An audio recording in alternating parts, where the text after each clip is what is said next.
In the collective memory of humanity, Medusa has always appeared as a monster, with writhing serpents in place of hair, a gaze capable of turning living flesh into stone, a being hunted, feared, and ultimately slain as a threat to the world. From textbooks and paintings to cinema and popular culture, this image has remained almost unchanged, presenting Medusa as the creature heroes must behead to prove their worth. Yet Greek myth is rarely as simple as it first appears, and behind every so-called monster, there is often a deeper and far more painful story. Medusa is no exception. Before she became a symbol of terror, she was once human. Before she was named a monster, she had a name, a past, dreams of her own, and an absolute faith in the gods. What is often overlooked is that in many of the earliest versions of the myth, Medusa was not a bloodthirsty killer. There is no evidence that she hunted humans by choice. The deaths associated with her name occurred mostly when others sought her out first, when they looked into eyes cursed by the gods themselves, when they stepped into the domain of someone cast out from the world of the living. So if Medusa was not born a monster, what transformed her into one? Who was truly responsible for the terrifying form she came to bear? And why is her story inseparably bound to the most powerful gods of Olympus? Athena, goddess of wisdom, Poseidon, lord of the seas, and Perseus, the hero celebrated in legend. To understand Medusa, the familiar image of the monster must be set aside. We must return to a time before the serpents, before the petrifying gaze, before death itself. Because this story does not begin with a monster, it begins with a woman. Medusa did not enter the world in the shape of a monster. She was born of Phorcys and Ceto, two primordial sea deities, ancient beings who gave rise to countless fearsome creatures in Greek mythology. Yet among those offspring marked by grotesque forms and destructive power, Medusa stood as a rare exception. She came into existence as a normal child, bearing a human nature, fragile, finite, and bound to mortality. She had two sisters, Stheno and Euryale. They were immortal gorgons, untouched by time and beyond the reach of death. While her sisters belonged fully to the realm of beings that stood outside the human world, Medusa alone could grow old, could suffer, and could die. This difference was rarely spoken aloud, yet it was always present, silently shaping Medusa's place within her own family. Her childhood unfolded in a damp cave near the Aegean Sea. The crash of waves, the sharp scent of salt, and the cold sea winds were familiar to her from her earliest days. It was a place that sheltered her, but also one that kept her apart from the world of humans. Medusa grew up at the boundary between two realms, never fully belonging to the gods and never truly belonging to humankind. The only person who made Medusa feel seen as human was Iphicles, a young warrior in training and her closest companion since childhood. To Iphicles, Medusa was not the daughter of sea gods, nor an unnatural being. She was simply Medusa, a girl with dreams, fears, and a longing to live a life that mattered. From a very young age, Medusa devoted herself entirely to Athena, the goddess of wisdom, discipline, and order. She believed that serving Athena would allow her to rise above her fragile condition and claim a rightful place in the greater world. Medusa never knew that this very purity of faith would become the path that led her toward an unavoidable tragedy. When she reached adulthood, Medusa made a decision that would alter the course of her entire life. She left the cave by the shores of the Aegean Sea, left behind her two sisters and her closest companion, Iphicles, and entered the temple of Athena. For Medusa, this was not merely a departure in place, but a choice of destiny. She believed that her fragile life could only find meaning if it were fully offered to the goddess she had revered since childhood. The path to becoming a priestess of Athena was not an easy one. Medusa swore solemn oaths before the priesthood and before the goddess herself. She vowed to preserve her virginity, to live with discipline, and to devote her entire life to the service of Athena. These were not rules of ritual alone, but a way of existence in which every thought, action, and emotion was placed beneath the shadow of honor and purity. Medusa did not merely obey these vows, she embodied them. She learned the rites, tended the temple, and led ceremonies with a focus and reverence rarely seen. Her devotion soon set her apart from the other priestesses. Her modest beauty, composed demeanor, and strict attention to every gesture led many to believe she was the living image of Athena's ideals. Gradually, people began to come to the temple not only to pray to the goddess, but to see Medusa. They admired her, whispered about her, and offered her the gaze that should have belonged to Athena alone. Medusa did not recognize this at first. She believed only that she was fulfilling her duty. But in the world of the gods, human perfection can become a threat, and it was this very perfection that quietly planted the seeds of the calamity to come. With time, the atmosphere within Athena's temple began to change. People still came to pray, to offer sacrifices, and to seek the goddess's protection, yet their eyes lingered more and more often on Medusa. They watched the way she moved, the way she conducted the rites, the way her hair caught the light as it flowed with her gestures. For many, Medusa became a living, breathing presence, far more immediate than the cold statue of Athena herself. Whispers began to rise, at first barely audible, then spreading like the wind. Some claimed that Medusa's hair was more beautiful than the goddess's. Others said that her presence made the temple feel more alive than ever before. These words were not born of malice, yet in the realm of the gods, they carried dangerous weight. To compare a mortal to a goddess was never an innocent act. Medusa did not seek this attention. She did not display her beauty, nor did she exploit the admiration of others. She continued to live by her vows, maintaining discipline and focusing solely on her service to Athena. In Medusa's eyes, the gazes of the people were nothing more than a natural result of rituals performed with care and devotion.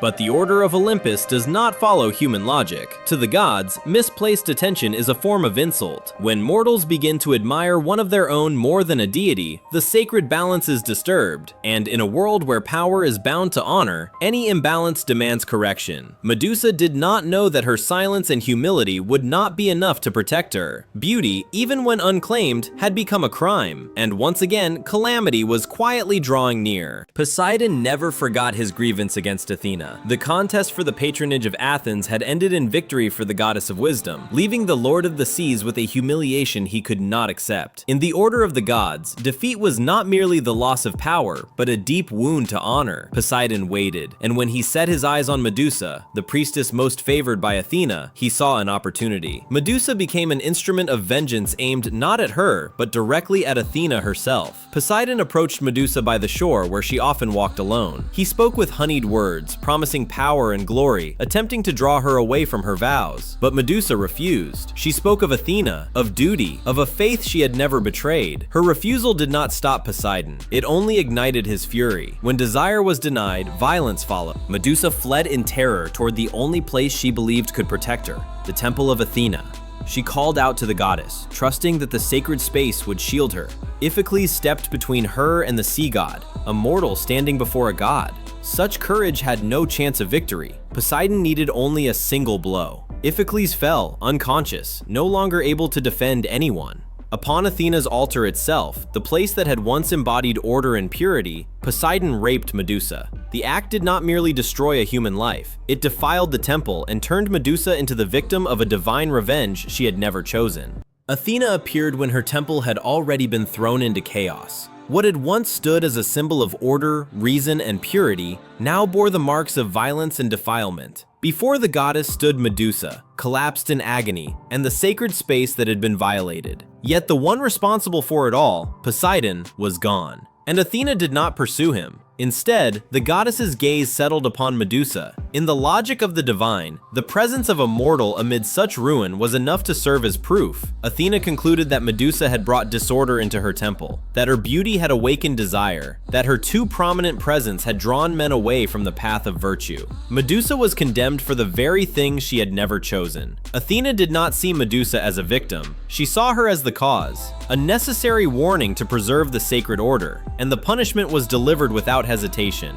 With her power, Athena transformed the hair once admired by all into writhing venomous serpents. Human skin grew coarse, covered in scales. Her gaze, once reflecting devotion alone, now carried the power to turn any who met it into stone. The punishment did more than alter her form. It stripped Medusa of her human identity. It took from her the ability to live among her own kind, and it denied her the right to be recognized as an innocent mortal. From that moment on, Medusa was no longer a priestess of Athena. She became a symbol of the consequences of defying divine order, even when that defiance had never been her choice. As night fell over Athena's temple, Iphicles slowly regained consciousness after Poseidon's blow. His body ached, his mind swam, yet there was only one thought that held him upright: Medusa. He did not know what had happened. He only knew she had been there, alone, in danger. Guided by the sound of her sobs echoing through the darkness, he called out her name, believing that his presence could still bring her comfort. Medusa heard his voice and panicked. She turned away, trembling trembling, trying to hide the face that had been cursed. In desperation, she begged him not to come closer, not to look at her, not because she rejected him, but because she feared what she might do. Medusa understood that from that moment on, her very existence had become a threat. Iphicles did not understand. To him, Medusa was still the girl he had known for years, the friend who had grown up beside him by the sea. He took another step forward, ignoring her pleas, searching for the familiar face that might calm his own fear. In that brief instant, their eyes met. The transformation was immediate. Iphicles' body stiffened, warmth drained away, and terror froze upon his features. Medusa watched her only remaining friend turn to stone, not through hatred, but through a curse she could not control. She collapsed, clinging to the cold statue, her cries echoing through a temple that had lost its sanctity. After that, Medusa fled, not to escape guilt, but to protect others from herself. From that moment on, she withdrew from the world of humans, carrying a pain for which there was no remedy. After that night, the story of Medusa no longer belonged to her. It was retold by others, shaped by fear and exaggeration. Rumors of a serpent-haired creature with a petrifying gaze spread across the surrounding lands. With each retelling, the image grew more horrific. Medusa slowly became a name bound to nightmares, even though no one truly knew who she was or what she had endured. Warriors began to arrive. They carried weapons, ambition, and promises of reward. To them, Medusa was no longer a cursed human being, but a target, a monster to be slain in order to prove courage. They searched for her in desolate regions and abandoned caves, convinced that Medusa's head would bring them glory. Medusa did not seek to attack anyone. She wished only to remain hidden, far from the gaze of others. But each time she was discovered, she was forced to defend herself. The petrifying gaze that had taken her closest friend continued to claim other lives, not out of hatred, but out of fear and the instinct to survive. Gradually, those deaths shaped Medusa's reputation.